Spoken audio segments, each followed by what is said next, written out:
Lev Vygotsky, Sociocultural Theory. Lev Vygotsky was born in Western Russia on November 17th of 1896. He was also known as Mozart of psychology. Within the first year of his life, his family moved to Gomel, Russia. He was the second oldest of 8 children. Vygotsky was a speed reader and he was exceptionally good at remembering things. His passion was drama and poetry. Um, his family was one of the most educated in the town. His father graduated from the Commercial Institute and he was a bank manager. His mother was trained as a teacher, but she was a full-time homemaker. Vygotsky completed primary school at home with his mother and a private tutor. He then entered an all-boys private school for his secondary education, and he graduated at 17 with a gold medal. Vygotsky originally wished to train as a teacher, but being a Jew, that wasn't allowed.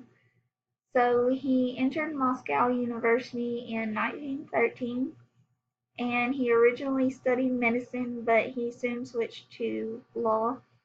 And he graduated in 1917 with his law degree, and he then returned home to teach. When Vygotsky was teaching, he began to take interest in the problems of handicapped children and continued his study of the theory of literature and the psychology of art. He met his wife Rosa at Moscow University and they got married in 1924, and they went on to have 2 daughters. Vygotsky was a pioneering psychologist and he specialized in the fields of developmental psychology, child development, and education. Vygotsky aimed to use Marxist methodology to reformulate psychological theories in accordance with Marxist thinking.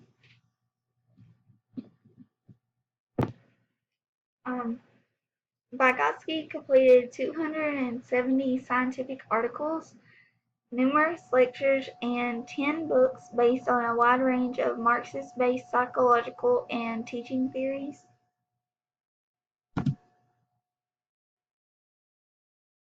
To understand Vygotsky's sociocultural theory, we need to look at the political environment of that time. Vygotsky began to work in psychology shortly after the Russian Revolution, and the new philosophy was the Marxist philosophy, which emphasized socialism and collectivism. Marxists also placed a heavy emphasis on history, believing that any culture could be understood only through examination of the ideas and events that had shaped it. Vygotsky's sociocultural theory of human learning describes learning as a social process and the origination of human intelligence in society or culture. The major theme of Vygotsky's theoretical framework is that social interaction plays a fundamental role in the development of cognition. Vygotsky believed everything is learned on 2 levels: first through interaction with others and then integrated into the individual's mental structure.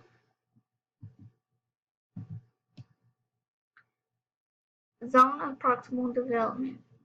This refers to the gap between what a given child can achieve alone, their potential development as determined by independent problem solving, and what they can achieve through problem solving under adult guidance or in collaboration with more capable peers. There are 2 parts to the zone of proximal development. The first is scaffolding, and it refers to the support or assistance that lets the child accomplish a task he or she cannot accomplish independently.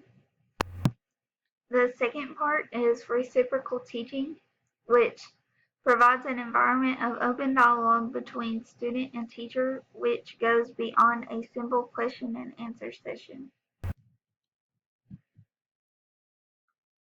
The four basic principles underlying the Vygotskyan framework are: children construct their own knowledge, development cannot be separated from its social context, learning can lead development, and language plays a central role in mental development.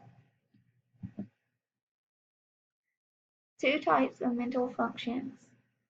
The lower mental functions, which are those that we are born with, they're natural and can be genetically determined. And the higher mental functions, which are those that are acquired through social interaction. As a child, Vygotsky was greatly influenced by the Torah, which is the 5 books of Moses. He was also influenced by Pavlov, Piaget, and Gazelle.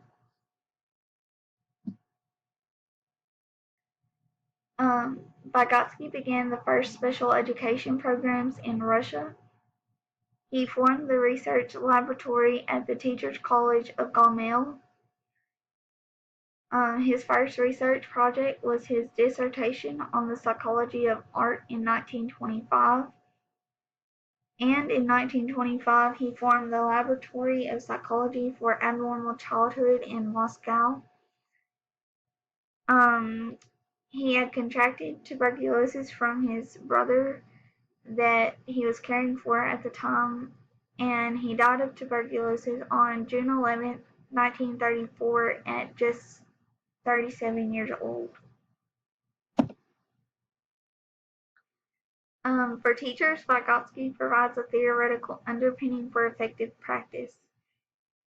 He identifies the key elements in successful teaching, learning, and development.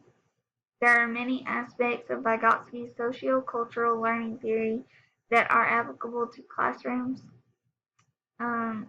His basic theme is that social interaction plays a fundamental role in the process of cognitive development. The key to maintain social interaction is using cooperative learning strategies. One aspect that can be used in the classroom is conducting activities which children can communicate with each other. Vygotsky explains that before a child can have an internal conversation with themselves, they need to be able to dialogue with others. This shows the importance of encouraging conversations with students, especially at the preschool age.